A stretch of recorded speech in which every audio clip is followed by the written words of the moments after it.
రక్షకుడైన యేసుక్రీస్తు వారి ప్రశస్త నామంలో చేరువచ్చిన దైవజనులందరికీ, దైవ బిడ్డలందరికీ కూడా నా ప్రత్యేక కృతజ్ఞతలు, వందనాలు, శుభాలు తెలియజేసుకుంటా ఉన్నానండి.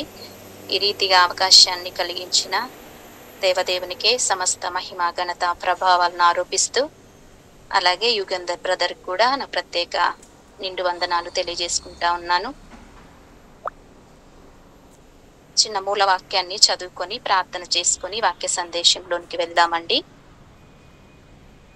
సంఖ్యాకాండము 14వ అధ్యాయము 7-8 వచనాలు చదువుకుందాం. బ్రదర్, నా వాయిస్ క్లారిటీ కదా? ఎస్ మా క్లియర్గా ఉంది. Yes, okay brother, thank you. సంఖ్యాకాండము 14వ అధ్యాయము 7-8 వచనాలు చదువుకుందాం. ఇశ్రాయేలుల సర్వ సమాజముతో మేము సంచరించి చూచిన దేశము మిక్కిలి మంచి దేశము. యెహోవా మన యందు ఆనందించిన ఎడల ఆ దేశములో మనల్ని చేర్చి దానిని మనకిచ్చును. అది పాలు తేనెలు ప్రవహించు దేశము. మరొకమారు చదువుతా ఉన్నానండి. యెహోవా మన యందు ఆనందించిన ఎడల ఆ దేశములో మనల్ని చేర్చి దానిని మనకిచ్చును. అది పాలు తేనెలు ప్రవహించు దేశము. ప్రార్థన చేసుకుందామండి. ప్రభు ఆత్మ సహాయము కొరకు ప్రభువే మనందరితో కూడా మాట్లాడి మనల్ని బలపరచులాగున ప్రార్థన చేసుకుందాం. మహాపరిశుద్ధుడును, మహాగణుడును, మహోన్నతుడైన మా ప్రియా పరలోకపు తండ్రి, ఒక రాత్రికాల సమయంలో ప్రభా నీ ప్రియ బిడ్డలముగా నీ పాదాల దగ్గర చేరి దేవా నీ జీవము కలిగినటువంటి మాటలు వినడానికి నాయన నాకును మాకును మా అందరికీ ప్రభా ఇచ్చినటువంటి ఇంత చక్కని ప్లాట్ఫారంకై ప్రభా ఈ యొక్క సమయానుకూలతను బట్టి సమయాన్ని బట్టి నిన్ను స్తుతిస్తా ఉన్నాను ప్రభా. ముఖ్యంగా నన్ను సంపూర్ణంగా నీ అధికారానికి నీ ఆధిపత్యానికి అప్పగించుకుంటా ఉన్నాను తండ్రి. నేను మాట్లాడితే ఎటువంటి ప్రయోజనం ఉండదు ప్రభా.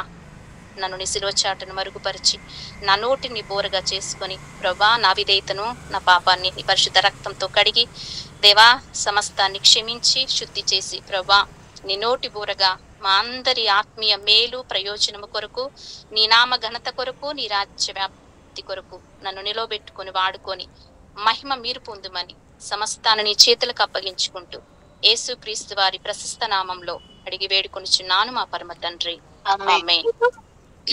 దేవునికి మహిమ కలుగును గాక. మరొకమారు చేరి వచ్చిన నా ప్రియ సహోదరి మనులందరికీ అలాగే సహోదరులకు కూడా ప్రత్యేక ధన్యవాదాలండి. చదవబడినటువంటి మూలవాక్యంలో ఇది మనందరికీ కూడా తెలిసినటువంటి విషయమే, చదివినటువంటి వాక్య భాగమే. అనేక దైవజనుల చేత ఈ వాక్యాన్ని మనం అనేక సార్లు విని ఉంటాం.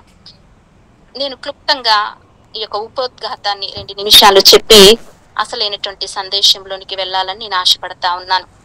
దేవుని యొక్క ఆత్మ ప్రేరేపణతో నేను తిమోతికి రాసిన 2వ పత్రిక 2వ అధ్యాయము 2వ వచనము, క్రీస్తు యొక్క మంచి సైనికుని వలె సోల్జర్ ఫర్ జీసస్ అన్న మాట చెప్పాలని నా తలంపు. కానీ నాకు ఇచ్చినటువంటి ప్రభు ఆలోచన ఏంటంటే ఈ లేఖన భాగాన్ని దేవుడు నా మనసులో ఉంచాడండి. అందుని బట్టి దేవునికి మహిమ చెల్లిస్తూ ఈ వాక్య సందేశాన్ని మీ మధ్యలో ఉంచుతా ఉన్నాను. అంశము దేవుని సంతోషపరచడం లేదా దేవుని ఆనందపరచడం. ఒక క్రైస్తవుని యొక్క గురి, క్రైస్తవుని యొక్క గమ్యము ఏంటి అంటే ప్రభువును సంతోష పెట్టడం అన్నమాట, ఆయన్ని ఆనందపరచడం. అదే మనకున్నటువంటి ఏకైక లక్ష్యం. ముఖ్యంగా పరిచర్యలో ఉన్నటువంటి ప్రతి వారు కూడా దేవుని సంతోష పెట్టే వారిగా పరిచర్యలో ముందుకు కొనసాగాలి. అయితే ఇక్కడ మనం చూసినట్లయితే ఈ సందర్భాన్ని ఇక్కడ యెహోషువ, కాలేబులు మనకు కనిపిస్తా ఉన్నారు. వారు ఐగుప్తు ఆ కానాను దేశానికి వెళ్ళి వేగు చూడడానికి పంపబడ్డారు. గోత్రానికి ఒకరు చొప్పున 12 గోత్రాల నుంచి 12 మంది వెళ్ళారు. ఆ 12 మందిలో యెహోషువ, కాలేబులు ఒకరు. వీరిద్దరు వెళ్ళారు. 40 రోజులు వేగు చూశారు. ఎందుకు వేగు చూడమన్నారు అంటే ఆ దేశము భూమి సారవంతమైనదా, అక్కడ ప్రజలు ఎలా ఉన్నారు, వాళ్ళు బలవంతులా బలహీనులా, వాళ్ళు పట్టణాల్లో నివసిస్తా ఉన్నారా, గుడారాల్లో నివసిస్తా ఉన్నారా, ఎలా ఉన్నది అని తెలుసుకోవడం కోసము దేవుడు మోషేకి చెప్పినప్పుడు ఆ యొక్క మోషే వీళ్ళందరినీ కూడా పంపించినప్పుడు వీళ్ళు 40 రోజులు కూడా వేగు చూసి తెచ్చిన సమాచారము, తెచ్చినటువంటి సందేశము ఏంటి అంటే 10 మంది ఏమో ఒక సమాచారం తెచ్చారు, ఇద్దరు ఒక సమాచారం తెచ్చారు. 10 మంది తెచ్చిన సమాచారం ఏంటంటే, మనము ఆ ప్రజల జోలికి వెళ్ళలేం, వాళ్ళు చాలా బలవంతులు, మనం వాళ్ళ దృష్టికి ఎలా ఉన్నామంటే మిడతల వలె ఉన్నామని వాళ్ళకు వాళ్ళే అవిశ్వాసాన్ని వ్యక్తపరుచుకుంటున్నారు. కానీ ఆ 10 మందిలో ఇంకిద్దరు ఉన్నారు, 12 మందిలో ఇద్దరు యెహోషువ కాలేబులు, వాళ్ళు చెప్తా ఉన్నారు, లేదు లేదు మనం ఖచ్చితంగా జయించగలము అని చెప్తూ హెల్త్ టిప్స్, బ్యూటీ టిప్స్ ఉన్నట్లుగా ఒక టిప్ చెప్తా ఉన్నాడు, ఒక ఆలోచన చెప్తా ఉన్నాడు. మనము ఆ కానాను దేశాన్ని జయించాలి అంటే, దాన్ని మనం స్వాస్థ్యంగా చేసుకోవాలి అంటే, మనము దేవుని ఆనందపరచాలి, దేవుణ్ణి సంతోషపరిస్తే చాలు, అప్పుడు ఆ కానాను దేశాన్ని దేవుడు మనకిస్తాడు, ఆ స్వాస్థ్యంలో మనల్ని ప్రవేశింపచేస్తాడు అని ఇక్కడ చక్కగా చెప్తా ఉన్నారు. ఆ 10 మంది చెప్పిన మాటలకు వాళ్ళు బాధపడుతూ వారి వస్త్రాలను చింపుకొని వాళ్ళు ఈ మాట చెప్తా ఉన్నారు. ఈ మాటల్లో మనం చూసినట్లయితే నిజమే, ఐగుప్తు బానిసత్వంలో నుంచి, ఐగుప్తు చెరలో నుంచి బయలుదేరినటువంటి 6 లక్షల కాల్బలములో ఇగో యెహోషువ కాలేబులు మాత్రమే కానాను దేశంలో అడుగు పెట్టారు, కానాను దేశాన్ని స్వతంత్రించుకున్నారు. మిగిలిన వారంతా అరణ్యంలో రాలిపోయారు. 20 సంవత్సరాల ప్రాయం తక్కువ ఉన్నవారు వెళ్ళగలిగారు. ఈ రోజున మనకు ఒక ప్రశ్న అండి, ఆనాడు ఇద్దరు మాత్రమే పాలుతేనెలు ప్రవహించే కానాను దేశంలో అడుగు పెట్టగలిగారు, ఇశ్రాయేలు స్వాస్థ్యాన్ని చేరుకోగలిగారు. నేడు మన స్వాస్థ్యం ఏంటంటే పరలోక రాజ్యము, ప్రభుతో ఉండడం. ఎంతమంది మీ ప్రభువును చేరుకోగలం? ఎంతమంది ప్రభుతో పాటు ఉండగలం? అలా ఉండాలి అంటే, ప్రభువును చేరుకోవాలి అంటే, ఆ నిత్య రాజ్యంలో నీవు నేను ఉండాలి అంటే ఖచ్చితంగా ప్రభువుని సంతోష పెట్టేవారిగా ఉండాలి, దేవుణ్ణి ఆనందపరిచే వారిగా ఉంటే ఖచ్చితంగా ఆ పరలోక రాజ్యం మన సొంతం. కానీ నేడు లోకం చూసినా, క్రైస్తవ్యం చూసినా, సేవకులు చూసినా, బిలీవర్స్ చూసినా, ఎవరు చూసినా ఎలా ఉన్నారు అనంటే మనందరికి తెలిసిన వారమే. ప్రతిరోజు కూడా చూస్తా ఉంటాం, కొంతమందిని చూసి బాధపడతా ఉంటాం, అయ్యో వీళ్ళేంటి లోకస్తుల వలె ఉన్నారు అని మనం బాధపడతా ఉంటాం. ఎట్టకేలకు మనుషుల్ని సంతోష పెట్టే వారిగానే జీవిస్తున్నారు తప్ప, మనం ప్రభువుని సంతోష పెట్టాలి, మన ప్రభు వారమన్న ఆలోచన, విచక్షణ రోజు రోజుకు తక్కువైపోతా ఉంది, మర్చిపోతా ఉన్నారు. కానీ మనము ముఖ్యంగా పరిచర్యలో ఉన్నాను అనుకున్నటువంటి ప్రతి వారము కూడా, ప్రభు పరిచర్యలో దేవుడు మాకు ఒక బాధ్యత ఇచ్చాడు, ఒక భారం ఇచ్చాడు, దాన్ని నేను తుదముట్టించాలి, దాని ద్వారా దేవుణ్ణి మహిమపరచాలి, ఆయన సంతోషపరచాలి అని అనుకుంటే, ఇగో పరిశుద్ధ గ్రంథంలో ఏమి రాయబడ్డాయో ఒక్కసారి పరిశుద్ధాత్మ దేవుని యొక్క నడిపింపు మేర లేఖనపు వెలుగులో కొన్ని విషయాలు మనం ధ్యానం చేసుకుంటూ ముందుకు వెళ్దామండి. మనుషులను సంతోష పెట్టే వారిగా ఉండకూడదని అపోస్తుడైనటువంటి పౌలు గారు దెసలోనికి రాసినటువంటి మొదటి పత్రిక 2వ అధ్యాయం 4వ వచనంలో ఆయన అంటాడు, మనము మనుషులను సంతోష పెట్టు వారిగా కాక దేవుని సంతోష పెట్టు వారముగా ఉండాలి అని హెచ్చరిక చేసినట్లుగా మనం చూస్తా ఉన్నామండి. అయితే మరి ఇంతకీ మనుషుల్ని ఎలా సంతోష పెడతామో మనకు తెలుసు, మరి దేవుణ్ణి ఎలా సంతోష పెట్టగలం? ఆయన ఆకాశం అందున్నాడు, ఆయన పాదపీఠమైన భూమి మీద మనం ఉన్నాము. ఆయన వ్యక్తి కాదు, మనకు కనబడేవాడు కాదు. ఆయనకి ఏ గిఫ్టులో, ఏ బహుమానాలో, ఏ అన్నమో, ఏ వస్త్రాలో ఇచ్చి సంతోష పెట్టడానికి. ఆయన ఆత్మస్వరూపి, ఆయన పరలోకమందు ఆసీనుడే తండ్రి కుడి చేతి వైపున కూర్చొని మన కోసం విజ్ఞాపన చేస్తూ, విజ్ఞాపనకర్తగా త్వరలో మనల్ని తీసుకొని వెళ్ళడానికి రాబోతున్నటువంటి వాడు, రాజాది రాజుగా ఆయన ఉన్నాడు. మరి ఎలా సంతోష పెట్టగలం మనం అనంటే, ఒకసారి ముందు మనుషులు ఎలా సంతోష పెడతారో చూద్దాం. భర్త భార్యని సంతోష పెట్టడానికి కొన్ని మల్లెపూలు, కొన్ని స్వీట్లు తీసుకొని వస్తాడు. భార్య భర్తను సంతోష పెట్టడానికి అతనికి ఇష్టమైనటువంటి వంటకాలు వండి సంతోష పెడతది. పిల్లలు తల్లిదండ్రులకు సంతోష పెట్టడానికి చక్కగా చదువుకొని మంచి మార్కులు తెచ్చుకుంటారు. అలాగే తల్లిదండ్రులు పిల్లల్ని సంతోష పెట్టడానికి చాక్లెట్లో, బిస్కెట్లో కొనిస్తా ఉంటారు. అలాగే ఆఫీసులలో చూస్తే బాసులను, యజమానులు సంతోష పెట్టడానికి పనివారు, దాసులు ఏం చేస్తా ఉంటే చక్కటి కానుకలు, విలువైన వస్తువులు తీసిస్తా ఉంటారు, కొనుక్కొని వెళ్ళిస్తా ఉంటారు. ఆ రీతిగా ఒకరినొకరు సంతోష పెడతా ఉంటారు. ఈ లోకంలో ఒకరిని సంతోష పెట్టడానికి మరొకరు నానా తంటాలు, తిప్పలు పడతా ఉంటారు, మనం చూస్తానే ఉన్నాం. అయితే దేవుణ్ణి ఎలా సంతోష పెట్టగలం? ఈ రోజున దేవుని బిడ్డలమని చెప్పుకుంటున్నటువంటి మనము, దేవుని పరిచయలో ఉంటున్నటువంటి మనము, ఆయన సేవలో పాలి భాగస్తులుగా ఉన్నటువంటి మనము ఎలా ఆయన్ని సంతోష పెట్టగలం? ఎలా సంతోష పెడితే రేపొద్దున మనం చేస్తున్న పరిచర్య రేపొద్దున అగ్నిలో కాల్చబడినప్పుడు అది నిలవబడి ఉంటుందో ఒకసారి మనం చూసుకుందాం. మొట్టమొదటిగా దేవుణ్ణి ఎలా సంతోష పెట్టగలమనంటే, కీర్తనల గ్రంథము 47వ అధ్యాయము, దావీదు రాసినటువంటి కీర్తన 47వ అధ్యాయము ఒక మాట మనం చదువుకుందాం. 10-11 వచనాలు. గుర్రముల బలమునందు ఆయన సంతోషించడు, నరుల కాలి సత్తువ యందు ఆయన ఆనందించడు. ఆయన యందు భయభక్తులు గల వారి యందు, తన కృప కొరకు కనిపెట్టుకుని వారి యందు యెహోవా ఆనందించువాడై ఉన్నాడు. ఆమేన్. దేవునికి మహిమ కలుగును గాక. మన యొక్క శక్తిని బట్టో, బలమును బట్టో, మన అండకండ బలాన్ని బట్టో, మనకున్న ఆస్తి పాస్తులను బట్టో, లేకున్న మనకున్న ఆధిక్యతలను బట్టో దేవుడు సంతోషించడంట. కానీ మనమైతే ఆయన యందు ఎప్పుడైతే భయము భక్తి కలిగి జీవిస్తా ఉంటామో, ఆత్మీయ యాత్రలు ముందుకు కొనసాగుతా ఉంటామో, అప్పుడు ప్రభువు మనల్ని బట్టి ఆనందిస్తా ఉంటాడట, సంతోషిస్తా ఉంటాడట. మరొక మాట యాడ్ చేసి ఇక్కడ అంటా ఉన్నాడు, తన కృప కొరకు కనిపెట్టు వారి యందు. ఎవరైతే ఆయన యందు భయభక్తులు కలిగి ఉంటారో,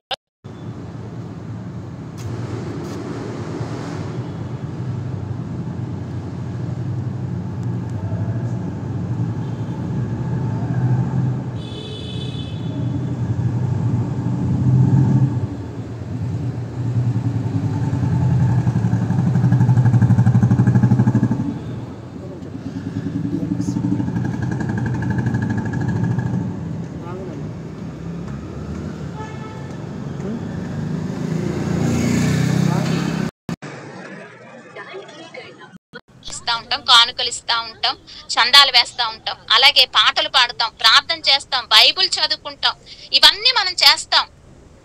మనుషుల్ని ఎవరన్నా కొంతమంది మాట్లాడుతున్నప్పుడు అంటా ఉంటారు సహజంగా, ఏమని అంటే, అబ్బా అక్క చాలా దేవుడు అంటే ఎంత భక్తో, దేవుడు అంటే ఎంత భయమో, ఏ రోజు గుడి మానేదండి, చక్కగా పాటలు పాడుతుందండి, ఎంత బాగా ప్రార్థన చేస్తుందో అండి, చక్కగా సేవకులను ఆదరిస్తుందండి, కానుకలు ఇస్తుందండి. ఇలాంటి మాటలు మనం వింటా ఉంటాం. అంటే దేవుని యందు భయభక్తులు అంటే కేవలం కంటికి కనిపించే ఇవి మాత్రమేనా అంటే, దేవుని యొక్క పరిభాషలో, బైబుల్ భాషలో అసలు దేవుణ్ణి యందు భయభక్తులు కలిగి ఉండడం అంటే ఏంటో ఒక 3 మాటలు మీకు చూపిస్తాను, తర్వాత ముందుకు కొనసాగుతాం. అసలు దేవుని యందు భయభక్తులు కలిగి ఉండడం అంటే ఏంటి అంటే, మనం ఇప్పుడు మాట్లాడుకున్నవి మాత్రమే కాదు గాని వాటితో పాటు ఇవి మనుషులు ఆశించేవి.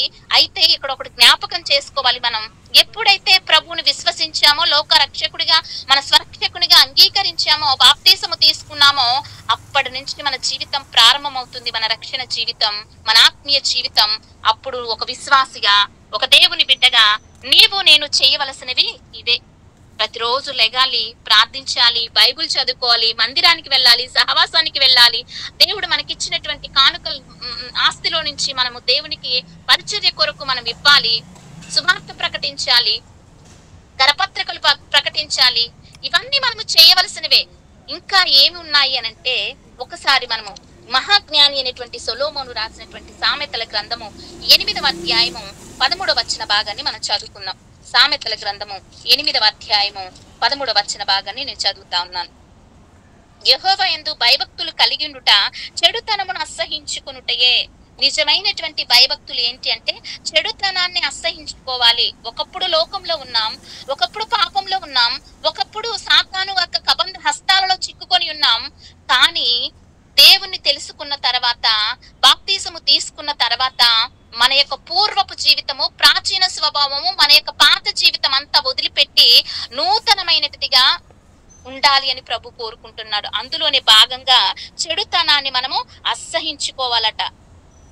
ఇదే మాట సామెతల గ్రంథము 16వ అధ్యాయము 6వ వచనం కూడా చదువుదాం. యెహోవా యందు భయభక్తులు కలిగి ఉండుట వలన మనుషులు చెడుతనము నుండి తొలగిపోవుదురు. దేవుని నమ్ముకున్నాక పాటలు రాని మనం పాటలు పాడుతా ఉన్నాం, ప్రార్థన రాని మనం ప్రార్థన చేస్తా ఉన్నాం, సువార్త ప్రకటించడానికి జ్ఞానము లేని మనము, ఆ వాక్శక్తి వాక్చాతుర్యము లేనటువంటి మనము చక్కగా అనేకము విషయాలు దేవుని దగ్గర నేర్చుకొని సువార్త ప్రకటిస్తా ఉన్నాం, సువార్త భారాన్ని మోస్తా ఉన్నాం, సువార్త ప్రకటించడం మన ధ్యేయంగా, మన యొక్క గురిగా ఎంచుకున్నాం. ఇవి మాత్రమే కాదు గాని మనము జీవించాల్సిన విధి విధానము ఏంటి అంటే దేవుణ్ణి ఆనందపరుస్తూ సంతోషపరుస్తూ ఆ నిత్య రాజ్యాన్ని చేరుకోవడానికి ఈ లోకంలో ఒక సాక్షి జీవితం, సువాసన కలిగినటువంటి జీవితము జీవిస్తూ ఆయన రాకడ కొరకు, ఆయన రాజ్యము కొరకు మనల్ని మనం సిద్ధపరచుకునే తరుణంలో ఆ యొక్క భాగంలో మనం ఏమి చేయాలి అంటే చెడుతనాన్ని అసహించుకోవాలి, చెడుతనం నుంచి పారిపోవాలి. అది అండి అసలైనటువంటి భయభక్తులు అంటే అవి. అలా ఉంటేనే దేవుని ఆనందపరచగలం, అలా ఉంటేనే దేవుని సంతోష పెట్టగలం. మనం చేస్తున్నటువంటి సేవకు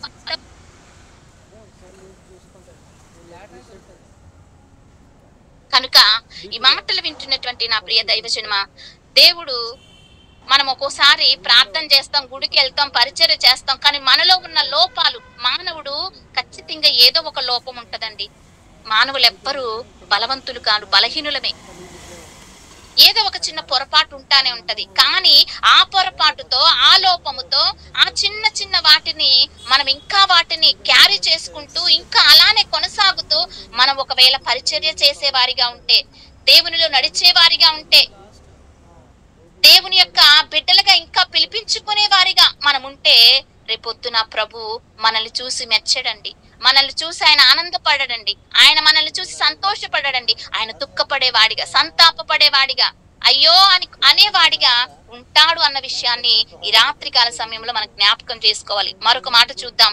ఇదే సామెతల గ్రంథము 14వ అధ్యాయం 2వ వచనానికి వస్తే, యథార్థంగా ప్రవర్తించేవాడు యెహోవా యందు భయభక్తులు కలిగినటువంటి వాడట. భయము, భక్తి అంటే ఒకటి చెడుతనాన్ని అసహించుకోవాలి, చెడుతనానికి పారిపోవాలి. మనకు తెలుసండి, యోబు అంటాడు, నా కండులతో నీ నిబంధన చేసుకుంటుని, కన్నికని ఎలాగ చూతును. యోబు గ్రంథం 31వ అధ్యాయం 1-2 వచనాలు.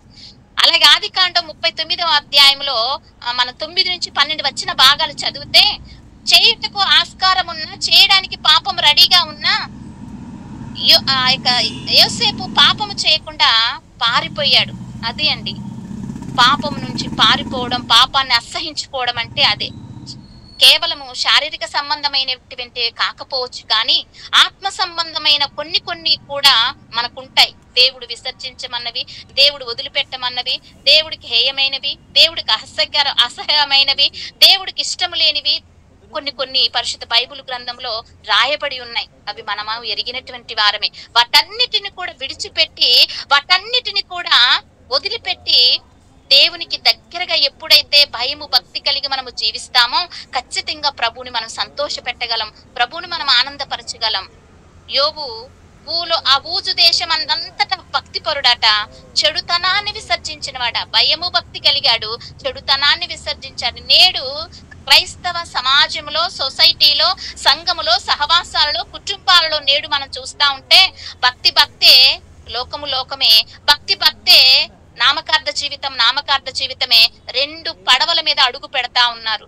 2 విధాలైన మనస్తత్వాలు కలిగి ఉన్నారు. ద్వంద్వ మనస్తత్వంతో జీవిస్తా ఉన్నారు. పరిచర్యే, లోకమే జీవిస్తా ఉన్నారు. అట్లయితే ప్రభు నిన్ను బట్టి, నన్ను బట్టి సంతోషపడండి. ఒకవేళ లోకము నిన్ను చూసి, నన్ను చూసి, అబ్బా ఈ సహోదరి ఎంత చాలా బాగా వాక్యం చెప్తా ఉంది, ఎంత చక్కని పరిచర్య చేస్తా ఉంది అని ఒకవేళ మనుషులు మనల్ని గుర్తించొచ్చేమో, మనుషులు మనల్ని చూసి వాళ్ళు ఆనందపడొచ్చేమో, సంతోషపడొచ్చేమో, కానీ మనకన్న తండ్రి, మనల్ని ప్రేమించి మన కొరకు ప్రాణం పెట్టిన తండ్రి, ఆయన సింహాసనములో మనల్ని కూర్చోవాలని ఆయన ఎదురు చూస్తున్నటువంటి మన పరమ తండ్రి ఆయన ఆనందించాడు సరికదా.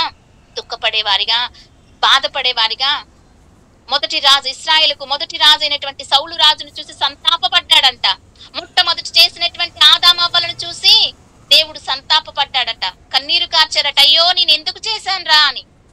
ఒకవేళ మన యొక్క పరిచర్య జీవితము, మన యొక్క ఆత్మీయ జీవితము, మన యొక్క వైఖరి, మన యొక్క ఆధ్యాత్మిక స్థితి ఒకవేళ అలా ఉందేమో ఒకసారి ఈ రాత్రికాల సమయంలో గమనించుకుందాం. ఎవరికి వారిగా ఆత్మ పరిశీలన చేసుకుందాం. అందుకే అంటాడు ఇర్మియా గ్రంథం 4వ అధ్యాయం 14 వచనం, యెరూషలేమా నీలో ఉన్న చెడుతనాన్నంతా కడిగి వేసుకోమంటాడు. యోబు గ్రంథం 28:28లో చూస్తే దుష్టత్వాన్ని విడవాలి, అదే భయభక్తులు. నేనెందుకు ఈ మాటలు చెప్పడానికి సాహసిస్తానంటే, నేనే కాదు మీరందరూ ఎరిగినటువంటి వారే, పరిచర్య చేసే వాళ్ళలో ముఖ్యంగా ఒక సామెత ఉంటది కదండి లోకంలో సామెత, చదువుకోనప్పుడు కాకరగాయ అన్నాడట, చదివిన తర్వాత కేకరగాయ అన్నాడట. పరిచర్య మొదలు పెట్టక ముందు విశ్వాసిగా ఉన్నప్పుడు చక్కగా ఉన్నాడు, నీతిగా, న్యాయంగా, యథార్థంగా, ప్రభుకి ఇష్టకరంగా, ప్రభుని సంతోష పెట్టేవారిగా ఉన్నారు. ఎప్పుడైతే పరిచర్యలు అడుగు పెట్టారో ఆ పరిచర్యలో నమ్మకత్వాన్ని, యథార్థతను, భయాన్ని, భక్తిని కోల్పోతా ఉన్నారు. ఎందుకో తెలియదు. చేస్తున్నాం, పరిచర్య చేస్తున్నామన్న మెప్పు డంబము తప్ప ఆధ్యాత్మికమైనటువంటి వారి జీవితాల్లో వారి ఆధ్యాత్మికమైనటువంటి లోతుని గనుక మనం చూస్తే ఇవి కనిపించట్లేదండి చాలా మందిలో. సరే, వాళ్ళ జోరి మనకు అనవసరం, మనము కనిపించాలి. ఎందుకు అనంటే దేవుడు సంతోషపడాలి. నిన్ను బట్టి, నన్ను బట్టి, మన పరిచర్యని బట్టి, మన ఆత్మీయ జీవితాన్ని బట్టి, మనం చేస్తున్నటువంటి సేవను బట్టి ఆయన సంతోషించాలి, ఆనందించాలి. రేపొద్దున ఆయన మధ్యాకాశానికి వచ్చి ఆ కడపూర స్వరము ఊదినప్పుడు నీవు నేను ఎత్తబడాలి. ఆమేన్, హల్లెలూయా. దేవుని నామానికి మహిమ కలుగును గాక. విడువబడుట బహుఘోరం. ఇంత జీవించి ఇంతనకి ఎవడో చచ్చాడని ఒక సామెత ఉంటదండి. అంటే ఇంత భక్తి చేసి, ఇంత పరిచర్య చేసి, ఇన్ని పాటలు పాడి, ఇంత పరిశుద్ధమైన జీవితం జీవించి, ఇంత చక్కగా ఉండి రేపొద్దున దేవుణ్ణి చేరకపోతే ఎంత భయంకరం అండి. అందుకోసమే దీపం ఉండగానే ఇల్లు చక్క పెట్టుకోమంటారు. వాక్యపు వెలుగులో మనం ఉన్నప్పుడే ఖచ్చితంగా నిజమే, నా జీవితాన్ని బట్టి, నా మాటను బట్టి, నా చూపును బట్టి, నేను చేస్తున్న సేవను బట్టి, నేనేస్తున్న అడుగులను బట్టి, నా ప్రవర్తనను బట్టి నా దేవుడు సంతోషపడతా ఉన్నాడా, నా దేవుడు దుఃఖపడతా ఉన్నాడా, నా దేవుడు ఆనందపడతా ఉన్నాడా, నా దేవుడు ఎలా ఉన్నాడు అన్న విషయాన్ని ప్రతిరోజు మన గమనంలోనికి తీసుకోవాలి. ప్రతిరోజు ఎవరికి వారిమే విమర్శించుకోవాలి. ప్రతిరోజు ఎవరికి వారిమే స్వపరీక్ష చేసుకోవాలి. నిజమే, మనం చేసింది మన భర్తకి ఇష్టం కావచ్చు, మన భార్యకి ఇష్టం కావచ్చు, మన బిడ్డలకి ఇష్టం కావచ్చు, మన ఫాదర్ గారికి ఇష్టం కావచ్చు. కానీ మన దేవుడికి ఇష్టమేనా, అది వాక్యానుసారమేనా, మనం వెళ్తున్న మార్గము, మన ఆలోచన తీరు, మనం చేస్తున్న పనులు ఎలా ఉంటా ఉన్నాయి అన్న విషయాన్ని ఖచ్చితంగా ప్రతి విశ్వాసి నీవు నేను గమనించుకోవాలి, గ్రహించుకోవాలి, గుర్తించుకోవాలి. ముఖ్యంగా సేవలో, పరిచర్యలో ఉంటూ ఇంకా పాపాన్ని, లోకాన్ని విడిచిపెట్టనటువంటి వారి ఎంతో మందిని మనం చూస్తా ఉన్నాం. అపోస్తలుడైనటువంటి పౌలు గారు ఒక హెచ్చరిక చేస్తారు, భయంకరమైన హెచ్చరిక. అది వింటే భయమేస్తా ఉంటది. ఒక్కోసారి ఇలాంటి వాక్యం చెప్తున్నప్పుడు కూడా ఒక్కోసారి ఒళ్ళు జల్లుమంటా ఉంటది. ఎందుకంటే మీలో అనేకులు బోధకుడు కాకుడి, ఎందుకు రెట్టింపు శిక్ష. చెప్పావు, ఇప్పుడు నేను చెప్తా ఉన్నాను, నిజమే, పాపం నాలో ఉందా లేకుండా ఉందా, నాలో చెడుతనం నేను విసర్జించానా, చెడుతనని నేను ఒప్పుకున్నానా, పారిపోతా ఉన్నానా, యథార్థత నాలో ఉందా అన్నది నేను చూసుకోకుండా, నాలో అదేవి క్వాలిఫికేషన్స్ లేకోకుండా నేను ఒకవేళ ఈ వాక్యం నేను చెప్తా అంటే రేపొద్దు నాకు రెండంతల శిక్ష. ఈ మాటలు వింటున్నటువంటి నా ప్రియ దైవజనమ, నా ప్రియ సహోదరి సహోదరుడు, రేపొద్దున మనం కూడా పరలోకానికి వెళ్ళవలసిన వారమై ఉన్నాం. అదే మన యొక్క గమ్యము, మన స్వాస్థ్యము. అయితే ఎలా వెళ్తాం? ఏదో ఒక రక్షణ అనే టికెట్ ఉంటే సరిపోతుందా? దేవుని బిడ్డలమన్న బిల్డప్ ఇస్తే సరిపోతుందా? లేకపోతే సేవ చేస్తున్నాం అనుకుంటే సరిపోతుందా? మన జీవితం ఎలా ఉంది? ప్రభువులో కట్టబడ్డదా? వాక్యం మీద పునాది వేసుకున్నామా? ఇదివరకు ఉన్నటువంటి లోపాలన్నీ సరి చేసుకున్నామా, సవరించుకున్నామా, వాక్యానుసారముగా దిద్దుకుంటా ఉన్నామా అన్న విషయాలను ప్రతిరోజు మనం జ్ఞాపకం చేసుకుంటే ఖచ్చితంగా నిన్ను బట్టి, నన్ను బట్టి, మన సేవను బట్టి, నువ్వు చేస్తున్న ప్రార్థన బట్టి, నువ్వు పాడుతున్న పాటలను బట్టి, నువ్వు ఇస్తున్నటువంటి అనేకులకు ఆదరణ బట్టి, అనేకులకు అందిస్తున్న రక్షణ సువార్తను బట్టి, దేవుని ప్రేమ సువార్తను బట్టి, నువ్వు చేస్తున్నటువంటి పరిచర్యను బట్టి ప్రభు మిక్కుటముగా ఆయన ఆనందపడతాడు, మిక్కిలి సంతోషపడతాడు, మిక్కిలి ఆనందపడతాడండి. హల్లెలూయా. ఇక రెండవదికి చూస్తే సమయం మించిపోతా ఉంది కనుక నేను క్లుప్తంగా వెళ్తాను. రెండవదిగా, ఒకటి, మనము దేవుణ్ణి సంతోష పెట్టాలి, దేవుణ్ణి ఆనందపరచాలి. మన సేవ వల్ల, మనం చేస్తున్న పని వల్ల, మన పరిచర్య వల్ల ప్రభు ఆనందపడుతూ ఆయన ఇవ్వాల్సిన ప్రతి దీవెన ఆశీర్వాదాలు మనకిస్తూ మన ద్వారా అనేకులను దేవుని రాజ్యానికి వారసులుగా తీర్చిదిద్దాలి అని అంటే మనము దేవుణ్ణి సంతోష పెట్టాలి. హల్లెలూయా. రెండవదిగా, సమూయేలు రాసినటువంటి మొదటి గ్రంథము 15వ అధ్యాయము 22వ వచన భాగాన్ని చదువుకుందాం. సమూయేలు రాసిన మొదటి గ్రంథము 15వ అధ్యాయము 22వ వచనం.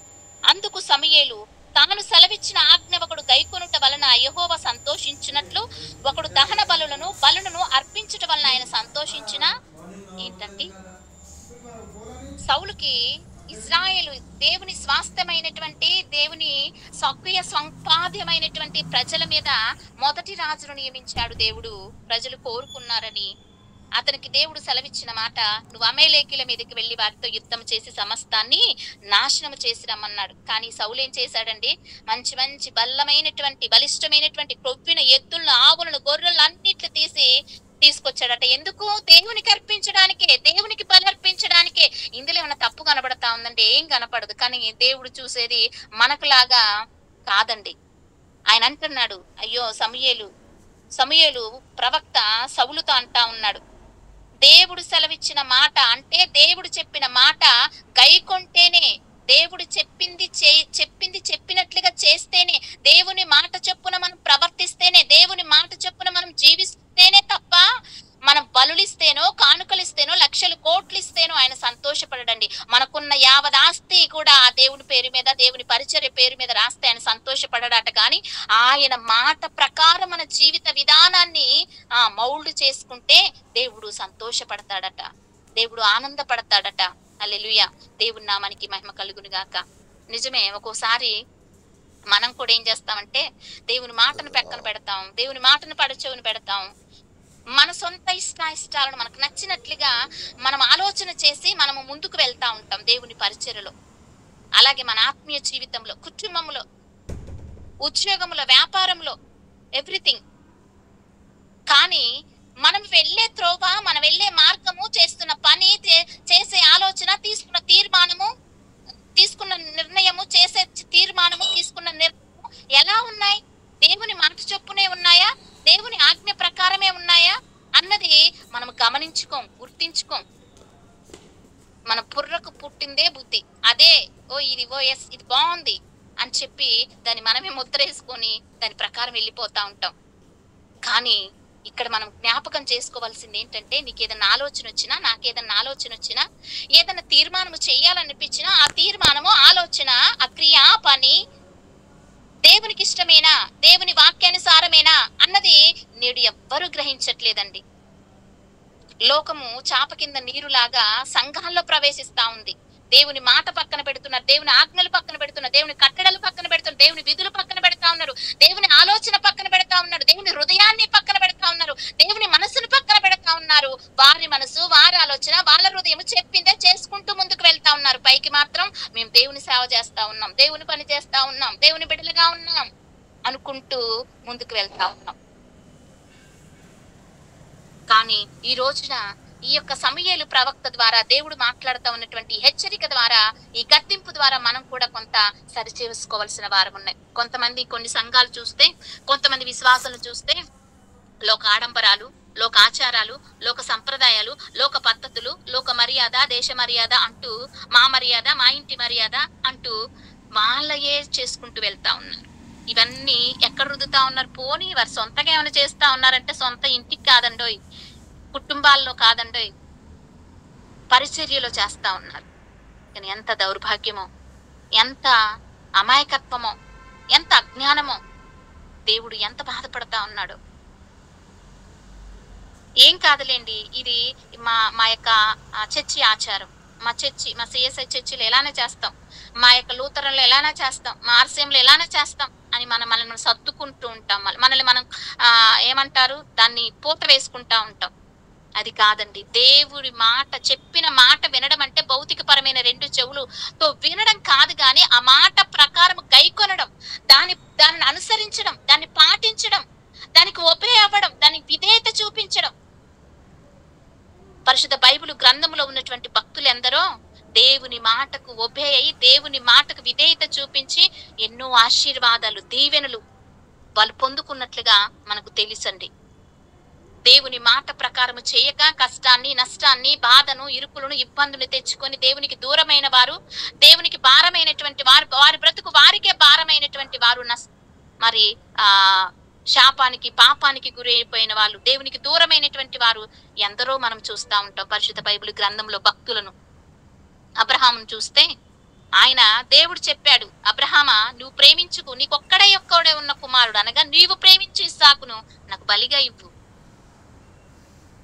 అంటే కనీసం సొంత భార్యకు కూడా చెప్పుకోకుండా ఎక్కడ ఆమె ఆపివేస్తుందోనని ఆయన పనివారిని తీసుకొని, తన కుమారుని తీసుకొని, కత్తిని తీసుకొని, నుప్పుని తీసుకొని వెళ్ళిపోతా ఉంటాడు.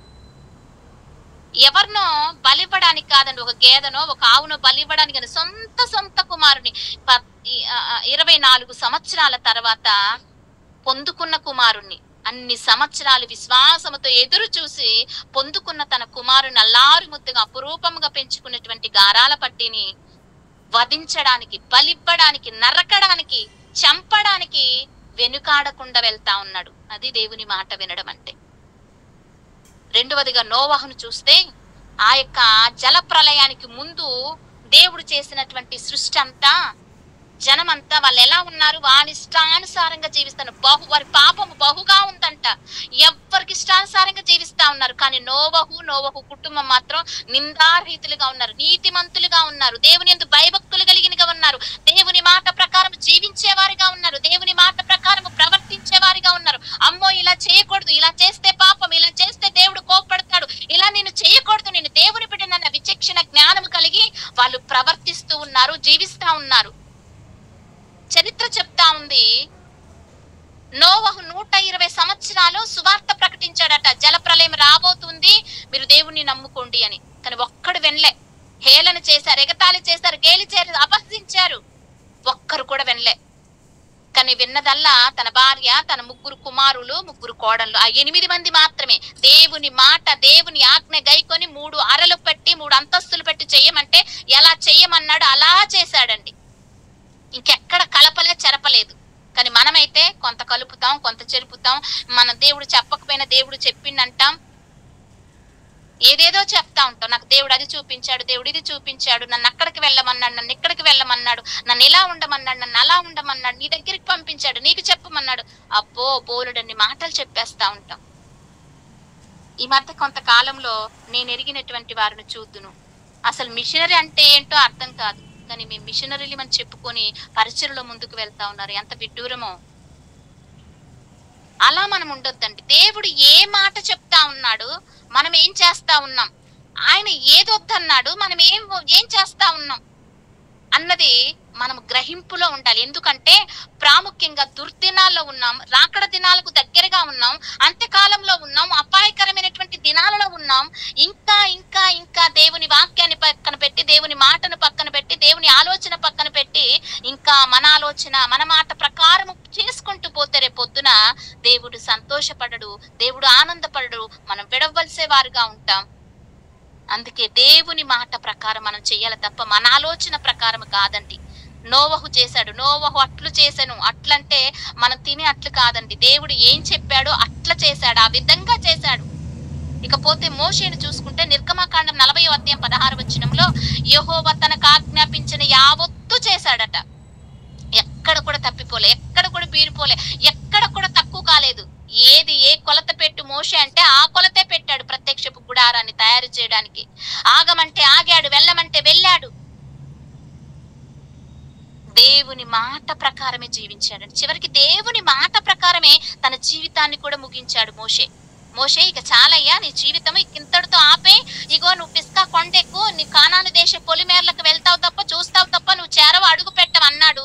ఇగో నువ్వు వెళ్ళట్లేదు, అడుగు పెట్టట్లేదు, ఇగో యెహోషువను సిద్ధపరచు, నీ వస్త్రాలు తీసేయి, ఇగో అహరోను కుమారులు తొడిగించు, నీ నాయకత్వాన్ని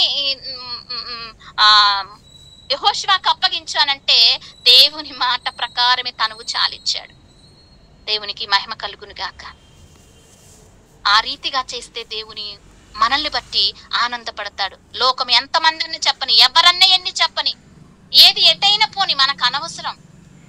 మనకు కావాల్సిందల్లా, మనకు కనబడాల్సిందల్లా, మనకు వినబడాల్సిందల్లా, మనం చెయ్యాల్సిందల్లా దేవుడు చెప్పింది చేస్తున్నానా లేదా, దేవుడు చెప్పింది జరిగిస్తున్నానా లేదా, దేవుని చెప్పిన ప్రకారం నేను వెళ్తున్నానా లేదా అన్నది మాత్రమే మనకు ఉండాలి తప్ప, వారు అలా చేశారు, వీళ్ళు ఇలా చేశారు, వాళ్ళు అలా చెప్పారు, వీళ్ళు ఇలా చెప్పారు, నేను కూడా అలా చేస్తాను, నేను కూడా అది వింటానంటే రేపొద్దున దేవుణ్ణి మనం సంతోష పెట్టలేమండి. దేవుడు నొచ్చుకునేవాడిగా, దేవుని సంతోపపడేవాడిగా, దేవుడు ఒకవేళ నేను కోపమే రావచ్చు, ఉగ్రతే రావచ్చు, దానివల్ల అంత దాకెందుకు తెచ్చుకుందాం మనం. అందుకోసమే దేవుని మాట ప్రకారము ముందుకు వెళ్ళాలి. ముఖ్యంగా మనం వెళ్ళేది పూల బాట కాదండి, ముళ్ళ బాట. ఒకటికి 10 సార్లు ఆలోచన చేసుకోవాలి. ఒక్కటికి 10 సార్లు మనము ఆ చూసుకోవాలి, సరి చూసుకోవాలి. అప్పుడే ఒక అడుగు ముందుకేయాలి. ప్రభు మీద భారం వేసి, ప్రభు మీద ఆధారపడి, ఆయన వైపు చూస్తూ, ఆయన మీద ఆధారపడుతూ, ఆయనపై ఆనుకుంటూ ఒక అడుగు వేస్తే, నీతో 10 అడుగులు వేసి దేవుడు మన యొక్క ప్రయత్నాలను సఫలీకృతం చేస్తాడు. ఆమేన్, హల్లెలూయా. దేవుని పరిశుద్ధ నామానికి మహిమ కలుగును గాక. అందుకే దేవుడు ఏమంటాడంటే, ఈ రోజుల్లో అలా చెయ్యట్లేదు చాలా మంది. వాళ్ళు చెయ్యట్లేదని మనం ఉండకూడదు, కానీ ప్రభు ఏమన్నాడంటే మత్తయి సువార్త 7వ అధ్యాయం 23వ వచనంలో, వాళ్ళు వచ్చి, ప్రభు నీ నామమును ప్రవచించామయ్యా, నీ నామంలో మేము అద్భుతాలు చేశామయ్యా. అద్భుతాలు చేసిన వాళ్ళు, ప్రవచించిన వాళ్ళు, వాక్యం చెప్పిన వాళ్ళు ఎవరైనారండి? చాలా గొప్పవారు కదా. కానీ వాళ్ళని చూసి ప్రభు అంటా ఉన్నాడు, నేను మిమ్మల్ని ఎవరు, మీరెవరో నేను మిమ్మల్ని ఎరగనయ్యా. అక్రమము చేయువారలారా నా యొద్ద నుండి పొండి. ఎంత కటువైన మాట, ఎంత కఠినమైన మాట, ఎంత భయంకరమైనటువంటి మాట అండి. రేపొద్దున మనం కూడా ఒకవేళ దేవుణ్ణి సంతోషపరిచేవారిగా, ఆనందపరిచేవారిగా మన జీవితాన్ని మనము వెళ్ళబుచ్చకపోతే, రేపొద్దున ప్రభు దగ్గర మనము హాజరైనప్పుడు ప్రభు కూడా మనల్ని చూసా మాట అంటే రేపొద్దున నొచ్చుకుంటాం. బలా నమ్మకమైన మంచి దాసుడాలా, బలా నమ్మకమైన మంచి దాసుడా అనిపించుకోవాలి తప్ప, నువ్వెవరు నేను ఎరుగనని చెప్పుకునే పరిస్థితి నీకు నాకు రాకూడదండి. దేవుని నామానికి మహిమ కలుగును గాక. మూడవదిగా ఒకటి, యెహోవా యందు భయభక్తులు కలిగి ఉంటే ఆయన ఆనందపడతాడు. రెండవది, ఆయన మాటను, ఆయన ఆజ్ఞను గైకుంటే ఆయన ఆనందపడతాడు. మూడవది, యెహెజ్కేలు గ్రంథము 18వ అధ్యాయము 23వ వచనాన్ని మనం చదువుదాం. యెహెజ్కేలు గ్రంథము 18వ అధ్యాయము 23వ వచనము. దుష్టులు మరణము నొందుట చేత నాకెంత మాత్రమైన సంతోషము కలుగునా, వారు తమ ప్రవర్తన దిద్దుకొని బ్రతుకుటే నాకు సంతోషము. ఇదే ప్రభువు యెహోవా. దుష్టులంటే మనం దుష్టులం కాకపోవచ్చండి, కానీ 10 ఆజ్ఞల ఒక్క ఆజ్ఞ తప్పిపోయినట్టే లెక్క.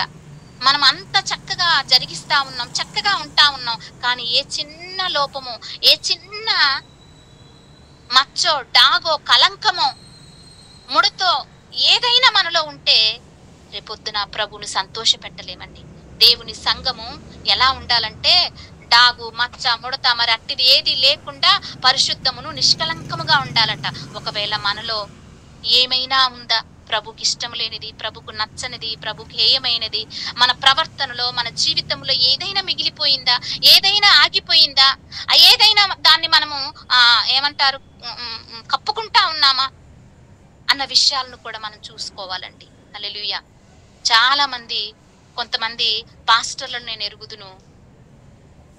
ఏ డినామినేషన్ కాదు, నేను వెళ్ళిన ఆ డినామినేషన్లోనే, సిఎస్ఐ డినామినేషన్ నేను వెళ్ళేది. తాగుబోతులు ఉన్నారు, తిరుగుబోతులు ఉన్నారు. ఎవరండి వాళ్ళు? యాజకులు, యాజకత్వం చేసేవాళ్ళు, పరిశుద్ధ పరిచర్య జరిగించేవాళ్ళు, అభిషక్తులు. కానీ లోకస్తుల వలె ఉన్నారు వాళ్ళు కూడా. ఎంత భయంకరమండి. నిజమే, ఏ చిన్న అబద్ధమో, ఏ చిన్న ఇది ఉన్నా రేపొద్దున ప్రభు మనల్ని బట్టి సంతోషించడండి. ప్రభు నిన్ను పిలిచాడు పేరు పెట్టి, ప్రభు నిన్ను లోకంలో నుంచి, పాపంలో నుంచి విడిపించాడు. మనల్ని ప్రభు పరిచర్య అప్పగించాడు, ఆయన పని అప్పగించాడు. మనం అర్హులమనో యోగ్యులమనో కాదండి. దేవుని యొక్క అర్హత, యోగ్యత మనకిచ్చి, ఆయన తలాంతులను మనకిచ్చి, ఆయన కృప మనకిచ్చి, మనల్ని ఆయన పరిచర్య, ఆయన వదిలివేసినటువంటి పరిచర్య చేసి ముగించాలని, అనేకులను ప్రభు వైపు నడిపించాలని ప్రభు ఆశ, ఆయన చిత్తమై ఉన్నది. ఆయన చిత్తములో మనల్ని వాడుకుంటా ఉన్నాడు. ఆ చిత్తములో ఉన్న మనము ఒకవేళ ఏ చిన్నది ఉంటే రేపొద్దున చాలా కష్టమైపోతుందండి. వెనుకటి జీవితం వల్లే మనం సాగిపోకూడదు, కానీ నవీన స్వభావాన్ని ధరించుకొని మనం వెళ్ళాలట. ఒక మాట మనం చదువుకున్న కీర్తనల గ్రంథం 37వ అధ్యాయము 23వ వచనాన్ని చదువుదాం. కీర్తనల గ్రంథం 37వ అధ్యాయము ఒక మంచి మాట, మన విశ్వాసాన్ని బలపరచు మాట. 37వ అధ్యాయము 23వ వచనం చదువుతా ఉన్నానండి. ఒకని నడత యెహోవా చేతనే స్థిరపరచబడును, వాని ప్రవర్తన చూసి ఆయన ఆనందించును. మన ప్రవర్తన చూసి ఆనందించే దేవుడు. మన నడక, మన పడక, మనం పడుకొనుట, లేచుట అంతా నేను ఎరుగుతానని 138వ కీర్తనలో మనం చదువుతామండి. నిజమే. ఎక్కడికి వెళ్ళి దాచుకోగలం, ఎక్కడ దాగి ఉండగలం? ప్రభుకు అంతా తేట తెల్లదు. కనుక మనం ఎలా ఉంటా ఉన్నాం, మనలో ఇంకా లోపాలు ఉన్నాయా? పాపపు ఇష్టమైన జీవితంలో ఏమైనా చిన్న చిన్న ఆ మిగిలిపోయాయా? ఒక్కసారి మనం చూసుకునే వారిగా ఉండాలి. బాగా ఉంది, చక్కటి ప్రార్థన చేయగలం, చక్కటి వాక్యాన్ని చదవగలం, ఎక్కడికంటే అక్కడికి వెళ్ళగలం, ఎంత కష్టాన్నైనా భరించగలం, ఎంత ఓపికైనా చేసుకోగలము. తిండి లేకపోయినా, ఆహారం లేకపోయినా, నీరు లేకపోయినా, నిద్ర లేకపోయినా ప్రభు పరిచర్య అంటే భారాన్ని భుజం మీద వేసుకొని బుధ స్కంధాల మీద ఎత్తుకొని ముందుకు వెళ్ళే టాలెంట్స్ మనకు ఉండొచ్చు. అయితే ఆ వెళ్ళే తరుణంలో చేసే విధి విధానంలో ఒకవేళ ఎక్కడైనా లోపాలు ఉన్నాయా, మనలో దిద్దుబాటు లేనటువంటివి, క్షమాపణకు లేనటువంటివి చిన్న చిన్నవి ఏమైనా మన జీవితంలో ఉన్నాయా? అవి చూసుకుంటే ఖచ్చితంగా, అవి సరిదిద్దుకుంటే, అవి సరి చేసుకుంటే, అవి మార్చుకుంటే ఖచ్చితంగా ప్రభు మనల్ని బట్టి ఆయన సంతోషించే దేవుడుగా ఉన్నాడు. ఆయన అంటాడు, మారు మనసు అక్కరలేని 99 మంది నీతిమంతుల కంటే మారు మనసు పొందిన ఒక్క పాపి విషయమే ఆయన సంతోషపడతాడట. పరలోకపు దూతల ఎదుట విందు చేసుకుంటాడట. అంటే అన్ని వదిలిపెట్టుకొని, అంత సరి చేసుకొని, రక్తంలో కడగబడి, వేరు చేయబడి, పరిశుద్ధపరచబడి ఉన్నప్పుడు దేవుడు ఆనందపడతాడట, సంతోషపడతాడట. ఈ ఒక్కటేలే, ఈ కొంచెమేలే, ఈ ఒక్క రోజేలే అని అనుకుంటూ సాగదీసుకుంటూ కొనసాగుతూ వెళ్తే ఆయన మనల్ని బట్టి సంతోషించడండి. హల్లెలూయా. ఒకప్పుడు నా జీవితంలో నేను ఆత్మీయంగా బలపట్టబడినటువంటి ఆ దినాలలో మందిరానికి వెళ్తూ పాటలు పాడుతూ, చక్క కోయర్ టీమ్ లో ఉంటూ చక్కగా పాటలు పాడుతూ, కాటేజ్ ప్రేయర్స్ కు వెళ్తూ, ఉదయం సాయంత్రాలు వెళ్తూ, మోకాళ్ళ ప్రార్థన చేస్తూ నా జీవితంలో ఒకటి మాత్రం మిగిలిపోయింది. ఏంటంటే సీరియల్స్ చూడటం. ఒకానొక దినమున దేవుని వాక్యం విత్తబడతా ఉంది, దైవ సేవకుడు మాట్లాడుతా ఉన్నాడు. ప్రభు నా జ్ఞాపకం చేశాడు. ఏ చిన్న పొరపాటున్నా దాన్ని దిద్దుకోకపోతే, దాన్ని మార్చుకోకపోతే, దాన్ని సరి చేసుకోకపోతే రేపొద్దున విడవబడే వారిగా ఉంటాం అని చెప్పినప్పుడు నిజమే, ఏముంది నాలో చూసుకున్నాను, నాకు అర్థమైంది. పరిశుద్ధాత్మదేవుడు జ్ఞాపకం చేశాడు. దానికోసం నేను ట్రై చేశాను. మనం ట్రై చేస్తే పోదండి, వదులుకోమండి. ఆత్మ సహాయం మనకు కావాలి. దానికోసం ప్రార్థన చేసుకొని ఉపవాసం ఉండి దానిపై అసహ్యతను పుట్టించు ప్రభా, అది లేకుండా చేయి ప్రభా నా జీవితంలోని కొన్ని రోజులు ఉపవాస ప్రార్థన చేసుకుని దాన్ని నేను పూర్తిగా అవాయిడ్ చేశానండి. పూర్తిగా మనకు సినిమాలు, సీరియల్స్, అందులో ఏమున్నాయండి, మంచి చెడు రెండు ఉంటాయి అనుకుని కొట్టిపారేసే వాళ్ళు ఉన్నారు. లేదండి, నువ్వు కళ్ళతో ఏది చూస్తా ఉన్నావు, ఏది ఆలోచిస్తా ఉన్నావో అవే చేస్తావు. పొద్దుటి నుంచి సాయంత్రం దాకా చూసిందే చేస్తాం తప్ప వేరొకటి చేస్తామండి? నో. అందుకోసమే అవి కూడా సవరించుకోవాలి, అవి కూడా తీసివేసుకోవాలి. ఎందుకంటే మన దేవుడు లోపము లేని దేవుడు. మన దేవుడు నిర్దోషత్వాన్ని చూసే కన్నులు కలిగినటువంటి వాడు. దావీదు కీర్తన 5వ అధ్యాయం 4వ వచనంలో. కనుక ఈ మాటలు వింటున్నటువంటి నా ప్రియ దైవ జనమ, నేను ముగిస్తా ఉన్నాను. ఇంకా చాలా విషయాలు ఉన్నాయి, కానీ సమయము 10 దాటిపోయింది. మన పరలోక స్వాస్థ్యమైనటువంటి ఆ పరలోక రాజ్యానికి, మన స్వాస్థ్యమైన పరలోక రాజ్యానికి నీవు నేను చేరుకోవాలి. మనం చేసిన సేవను బట్టి మరికొంతమందిని తీసుకుని వెళ్ళాలి. ఇంకా ప్రభు కొరకు రోషము కలిగి, పౌరుషము కలిగి, పట్టుదల కలిగి ఇంకా పరిచర్య చేస్తూ ముందుకు సాగాలి అనుకున్నటువంటి మనము దేవుని ఆనందపరిచే సేవ, దేవుని సంతోషపరిచే ఆత్మీయ జీవితము, దేవుని సంతోషపరిచే జీవితాన్ని మనం కలిగి ఉండాలని ప్రభు ఈ దినాన మనల్ని కోరుతా ఉన్నాడు, మనకి జ్ఞాపకం చేస్తా ఉన్నాడు. మనం ఎరగని వారము కాదు, తెలియని వారము కాదు, కానీ మరొక దినాన మరొక సమయాన్ని ప్రభు మనకిస్తూ, ఒక్కొక్కసారి దేవుని మాట విని సరి చేసుకునే అవకాశం కూడా కొంతమందికి ఉండదు. కానీ మనం ఎంత గొప్ప ధన్యులమో. చక్కటి ప్రతిరోజు శుక్రవారం నా బ్రదర్ చెప్తా ఉంటే యుగంధర్ గారు చాలా హ్యాపీ అనిపించింది. అందరు జాబ్ చేసుకుంటూ చక్కగా పరిచర్య భారం తీసుకొని, బాధ్యత తీసుకొని చక్కగా విలేజ్ లో దేవుని సువార్త ప్రకటింపబడినటువంటి ఆ డ్రై ఏరియాలో, ఆ రిమోట్ ఏరియాలో పరిచర్య చేయడానికి వెళ్తా ఉన్నారు. నిజంగా ధన్యులండి మీరు. దేవునికి మహిమ కలుగును గాక. దేవుడు ఇంకా మీ పరిచర్యను వర్తిల్ల చేయను గాక. ఇంకా దేవుడు మిమ్మల్ని అంచెలంచెలుగా మిమ్మల్ని వాడుకోవాలని నేను ఆశపడతా ఉన్నాను. అదే తరుణంలో ఇంకా ఇలాంటివి ఏమైనా మనలో ఉంటే వాటిని సరి చేసుకుంటూ దేవుణ్ణి ఆనందపరిచే వారిగా, దేవుణ్ణి సంతోషపరిచే వారిగా, డ్యూటీలో కావచ్చు, జాబులో కావచ్చు, వ్యాపారంలో కావచ్చు, ఇంటిలో కావచ్చు, పరిచర్యలో కావచ్చు, మందిరంలో కావచ్చు, ఎక్కడైనా సరే ఎవ్రీ టైము దేవుని సంతోషపరిచే వారిగా ఉండాలి. నువ్వేది చేసిన దేవుని మహిమ కొరకు చేయమన్నాడు, దేవుని సంతోషము కొరకు చేయమన్నాడు అపోస్తలుడైనటువంటి పౌలు. అలా చేయడానికి దేవుడు తన కృప అనుగ్రహించిన గాక. 3 మాటలు నేను వివరించను గాని అవి చెప్పి నేను ముగిస్తాను. 4వదిగా యథార్థమైన జీవితం. సామెతల గ్రంథం 15వ అధ్యాయం 8వ వచనంలో యథార్థమైన ప్రార్థన, యథార్థమైన జీవితాన్ని జీవిస్తే ప్రభు సంతోషపడతాడట. ఎంతమంది యథార్థత కలిగి ఉన్నాం? కొంతమంది మాటలో యథార్థత ఉండదు, చూపులో యథార్థత ఉండదు, జీవితంలో యథార్థత ఉండదు. ఇక్కడొక మాట, అక్కడొక మాట, నిమిషానికి ఒక మాట మారుస్తా ఉంటాడు.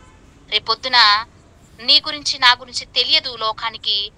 ఒకవేళ మందిరానికి దైవజనుడు నిన్ను నన్ను రానియొచ్చేమో, కానీ ఆ పరలోక పట్టడానికి ప్రభు మనల్ని రానియడండి. ఇకపోతే 5వదిగా ఇర్మియా గ్రంథం 9వ అధ్యాయం 23-24 వచనాల్లో జ్ఞాని తన జ్ఞానాన్ని బట్టి, శూరుడు తన శౌర్యాన్ని బట్టి అతిశయించొద్దంట.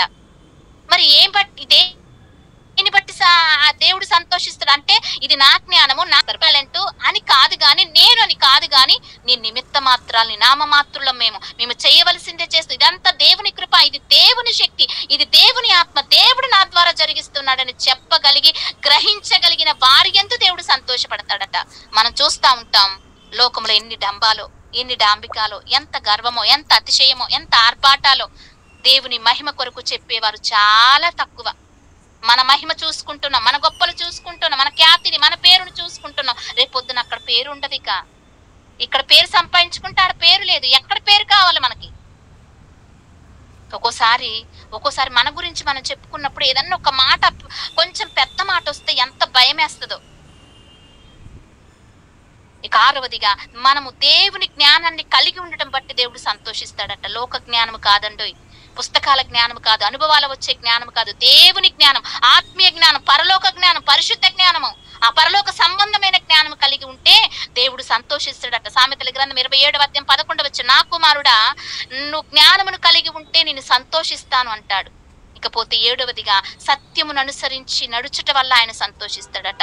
8వదిగా దేవుని మాటలు విని దేవుని మాటల ప్రకారం జీవిస్తే ఆయన మహిమపరచబడతాడంటే సంతోషిస్తాడు. చివరిగా నేను ముగిస్తా ఉన్నాను.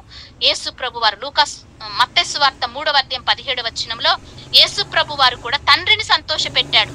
దేవాది దేవుడే, లోకరక్షకుడే, రాబోతున్న మెస్సియా ఆయనే దేవుణ్ణి సంతోషపెడితే, తన తండ్రిని సంతోషపడితే మనము ఎంతటి వారమండి? మనం కూడా ఆయన అంటాడు, ఇదిగో నా ప్రియ కుమారుడు, ఈయన యందు నేను సంతోషించుచున్నాడని ఆకాశం నుండి ఒక శబ్దం వస్తా ఉంటది. మరి నిన్ను బట్టి నన్ను బట్టి దేవుడు సంతోషపడతా ఉన్నాడా? ఆనందపడతా ఉన్నాడా? లేక దుఃఖపడతా ఉన్నాడా? బాధపడతా ఉన్నాడా? ఒకసారి రాత్రికాల సమయంలో మనం పరిశీలన చేసుకుందాం, పరీక్ష చేసుకుందాం. ఎందరో భక్తులు దేవుణ్ణి సంతోషపెట్టి ఆ పరలోక రాజ్యాన్ని చేరుకున్న వారు మన కళ్ళ ముందున్నారు. పరిశుద్ధ బైబిల్ గ్రంథములో రాయించబడవి ఎందరో మిషనరీలు దేవుణ్ణి సంతోషపెట్టారే తప్ప మనుషులను సంతోషపెట్టలేదండి. మనుషుల కొరకు బ్రతకలేదండి, కేవలము దేవుని కొరకు బ్రతికారు, దేవుణ్ణి సంతోషపెట్టారు. అట్టి కృపా ధన్యత దేవుడు మనకును అనుగ్రహించునుగాక. దేవుడి కొద్ది వాక్యము దీవించునుగాక. ఆమె. నాకు ఇది సమయాన్ని ఇచ్చినటువంటి యుగంధర్ బ్రదర్ కి నా ప్రత్యేక నిండు వందనాలు తెలియజేసుకుంటా ఉన్నాను. థ్యాంక్ యూ బ్రదర్, వందనాలండి. Thank you sister.